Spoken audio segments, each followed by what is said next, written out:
بی عمل قرآن ملولا زما محبوب مبارک فرمائی صلی اللہ علیہ وسلم چې کوم انسان ډیر قاریان داسې دی مبارک فرمائی چې قرآن لولي قرآن باغی لعنت وي داسې قارین قرآن مو وای چې هغه لعنتی وي قرآن په لعنت وي دا کوم قاری دی دا کوم قاری چې عقیده مردار وا هغه قرآن مو وایا په الله یقین کو په دغه قاری دا قرآن لعنت وي او کوم قاری چې په قرآن عمل نو لنډ تنگ جامي ترش جامي تنگ جامي پیچکی پریخي انګريزي سر ټوپه پرې مسپخینو مازیګر کیږي پیچکی به را پریخي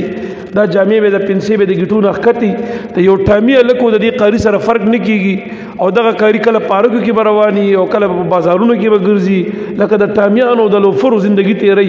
د الله په ذات یقینو که زما غریختي محبوب فرمای په دغه بی عمل قاری د قرآن لعنت وای نو جستا استاد باندې لعنت ته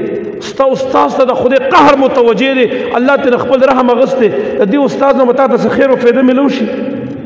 ولد بی عمل قاریانو بیا قرآن وي فاسقان قاریانو او د اخر زمانه یو علامه ده چې قاریان ډیرم شي خدا به فاسقان تاسو ګورئ په اقرا سکولونو کې د لکان په قرآنونه وای دغه قاری به سبا ګیره خریلی پینټ شیټ کی ګرځي دغه قاری به سبا ګیره مشینی کړي سرتور سر او د حلال حرام تمیز نه او دغه قاریان اکثر دغه سي قاری وي فاسق وي قرآن ته بیا هیر شي فاسق او فاجر او لوډر ته نه جوړ وي دغه قاری د قرآن د وینا نه د دې قرآن د زده کړې نه څه فایده شواغته هیڅ فایده ورته نشته فاسق دی غرض مې دای د با عمل خلکو د قرآن وای د بی عمل نه مو وای وما علی الا البلاغ درود شریف وای